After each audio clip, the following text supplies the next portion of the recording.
Well, John, I'm not sure you ever graduated from high school, but what do you think life was like for this year's high school seniors? Well, David, the pandemic took a terrible toll, but I actually think that many kids are emerging with a newfound resilience.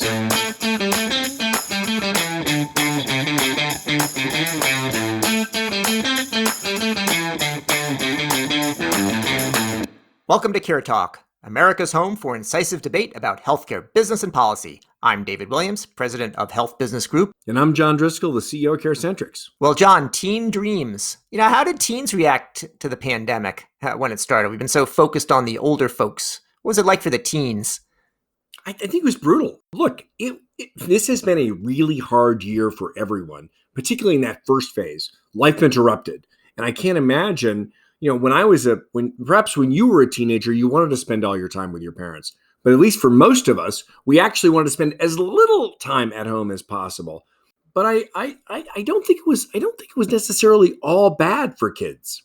Well, John, I think when it started off, it was pretty scary. Everybody was scared. All of a sudden, also, you're not in school, so you've got a lot of time to be worried, especially if your parents or your grandparents still have to go out and work, and you see it was older people that were getting sick and dying. So I think people were really, really worried about their parents and grandparents. It's a little bit of a role reversal. The parents are supposed to protect the kids, but I think it was extremely scary for that. And I do think there's been evolution certainly over the next year or so.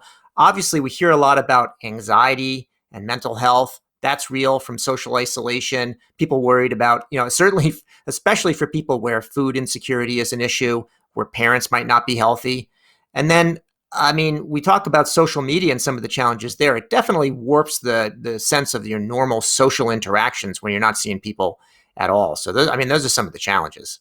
Yeah, probably extended and enlarged the really nasty non-Me Tooism of social media, which is to say everybody kind of wants to be aspirational, and there's this envy-driven marketing that drives social media that honestly is affecting a lot of people and leaving parents as well as kids, but even more so kids as they're developing their own sense of self-worth with a sense of emptiness or missing something. And I got to think that early stage of living social on media versus in person has got to have affected it. But I think it's more enlarged an underlying social problem. But certainly kids seem to have come through it, certainly the teenagers, pretty well. Yeah, I think first of all, youth tend to be resilient, but also not just some silver linings, but it's actually even kind of a mixed bag. For sure, all the negative things that you're talking about were real, but there were a couple of other things that were happening. Had there been a movement to start high school later because kids, their natural body clock tells them to go to bed late and wake up late. And even though anxiety and depression is certainly caused by the pandemic, I saw a survey that was showing, mid-year that it really wasn't that much of an increase, if even an increase, because the kids are getting more sleep, which they needed. They're also getting closer to family. And if you've got a functional relationships in your household, that can actually be strengthening. And then some of the federal programs that were passed on a bipartisan basis actually did provide a pretty good short-term safety net. Well, I think that whole connection with family, one of the things that we don't do in the United States, but other countries do, is they've got a family policy. France has an entire office in it. And if you think about the kinds of things that we rolled out in a coherent way as a society, whether it's food support, extended healthcare support, making sure if you were really sick, all the bills were paid, and the fact that families were actually eating together and spending more time together, and that we were, in a funny way, getting to know one another through proximity of being forced. Some of that was extremely hard for folks who didn't have the resources or the space to handle it. But I've got to think it's a positive for a lot. And I do think that as a country, again, in this crazy partisan time, it's nice to remember that just 6 months ago, we were coming together to solve a common problem that actually propped up and supported and helped build a bridge for those families to stay together and not, frankly, go crazy while they were trying to beat COVID. John, you said before about, wanting to spend time with your parents as a teen. And when I was 16, I was ready to get the hell out of the house. That was for sure. But the teens today are a little bit different, and actually, there's more of an extended childhood, and I think this has given them an opportunity to actually spend time with parents. And of course, it depends on the situation, but they often like it. Academic performance, though, is another matter. John, the strong students figure out how to manage on their own. They learn in new ways. They adapt. But your weaker students, I was speaking with a high school teacher who was dealing with some students that were in the lower classes and had some challenges, and the attendance just went to hell. And it just, if they weren't showing up that much in school, they sure weren't showing up online. And that's certainly the educational gaps have widened. Well, it's really hard with younger kids, David, to keep people. I mean, it doesn't matter what your educational level is or what your resources are. Kids are not programmed to sit in front of a screen and pay attention to hard lessons for 4 or 5 hours a day. That just wasn't gonna fly. And so I think that was a problem. But I do think that this whole family approach to mental health, healthcare, food, and support is something I hope we don't lose. And there's no question that there are scars, whether it's kids falling behind who are already challenged, whether it's younger kids who, frankly, basically lost 6 to 12 months. The state of Connecticut's actually investing in learning camps, and they're trying to come up with fun activities. So it isn't just kind of reading, writing, and arithmetic, kind of drills, because they need to come up with, in the same way that we all kind of got used to a hybrid life. I do think that schools are now, and then schools and educational institutions that are committed to kids are going to have to come up with more creative ways to engage. And probably the biggest challenge have been kids with special needs, where the entire system failed them. There is no kid with behavioral or cognitive difficulties who's ready for Zoom Academy. That's just that we that's the one place where I think our the educational safety net failed. Well, John, I'm trying to keep a little bit of a positive edge here to this discussion. One thing that we have spoken about a lot is the divide within this country between people who sort of, believe in the pandemic versus those that don't, masks versus not, and so on. And on the one hand, you've seen things where people were worried about, teens or young adults kind of flouting restrictions and just going out and, causing infections. But on the other hand, I actually put this out there without any evidence that actually are less divided at the teen level than we are at the grown-up level. And in particular, if you think about the vaccine and attitudes toward it, hesitancy, people who are concerned about it. At the teen level, a lot of people are more pragmatic. It's like, get me the vaccine. I want to get back to be able to be with my friends, be in school. And that they're more focused on the practical side and actually probably more unified and less hesitant than parents. You're obsessed with the teen years, and I'm sure you had a difficult time as a teenager, so that's probably why you're so focused on that. No kidding, John. Yeah, how about like 8th grade in particular? It was like a nightmare. I remember my mother told me about junior high school is going to be terrible. It was. Yeah, your micro traumas.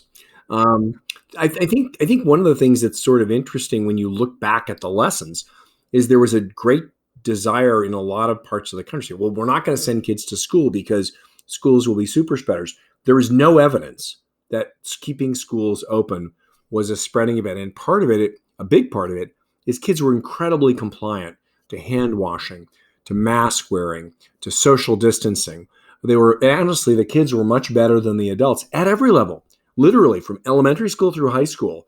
And but I will say there's some incredibly entertaining videos, for example, from Israel when the vaccine finally hit and the infections are down, and the kids are literally tearing off the masks and dancing in the aisles. Tearing off the masks and tearing them up too. I saw that. It was pretty good activity there. I don't know if it was. But again, I think we tend to sort of underestimate the power and the willingness of kids to actually conform. And I think again, one of the interesting lessons here is states like Connecticut, which kept the schools open. And it's a local decision. It's not a state decision. In almost every community, they were much more successful and much more effective and did not have big community spread. Whereas in New York City, where they shut it down or it was erratic, you actually had more spread. And it was because the adults were spreading and the kids were not in a situation where they had a system of conformity. I think the interesting thing is we look back on it, we should have bet on the kids. Yeah. So, John, let's look forward a little bit now and talk about, what does it mean for people who've been through this? There've been other generations that have had different traumas. We have so-called greatest generation, people that went through the World War II together. This isn't going to be the greatest generation. You were struggling. Well, I'm trying to think World War, did they call World War One? Did they call it World War One at the time? I can't remember, but they called it the Great War, and it also had a great generation. It's just that generation went through a very difficult time with the Great Depression, and the greatest generation is really refers to that generation that was young and middle aged, and meaning age 17 to sort of 40, that served in the Second World War and in Korea, which followed actually much more quickly than people probably recollect. That then it ended up really balancing the notion that we not only cared for ourselves as individuals and families, but also for the country. I actually think that could be one of the themes from, amidst all this partisan nonsense. We've definitely got a mini fascist movement in this country that's not that different from the populist movements. It gets a lot of attention. But I actually think there was a lot of good citizenship throughout this process in its own herky-jerky way. And I do think that no one's going to write a headline about that, whether it was kids conforming, people getting vaccinated, the country getting behind creating the vaccine and then getting vaccinated. Not perfectly, but there's a lot of good news out there, David, that I think if we can build on, we can actually not just build back better with bridges, but also socially. I think that could be one of the surprise results. Not perfect, but better. Well, John, one of the things that you'll see happen now is, the unemployment's very low. It's easy to get a job. So at least somebody can go out of high school or college. They're likely to be able to, to get a job now. And also, I think they've got greater context and an understanding how to face up to some of the other challenges we're going to have. I mean, as we know, this pandemic may not be the last one. So they have some practice in that. We've got challenges, racial discord, climate change, gun violence. These are all big issues that I think there's been a bit of hopelessness about whether the country can actually rally and confront them. And I think without having to have necessarily political conformity, maybe we can have some consensus and confidence to be able to take on some of these challenges head on. And maybe the younger generation is going to be the ones that help to lead us there, because God knows that some of the other generations haven't done the best job of it. Well, I think there's such a tendency to focus on the bad news. And gosh, we hit 600,000 deaths the other day, and that there's plenty of bad news. But there is an element of reconnection that I think if we can build on the resilience, and yeah, we got big challenges, but we've always had big challenges. And as a country, perhaps better than some and better at certain times than others, we've taken them on. And I think this generation really has been through, quite a significant challenge. And we appear to be coming out of it as strong or stronger than any other in the industrialized world. And we should build on that. So, John, here's the last question for you. It's a tough one, okay? Do you think we can get today's teens to fix their broken healthcare system? Ugh. Yeah, I'm going to punt that off until another episode. What do you say? Good idea. Okay.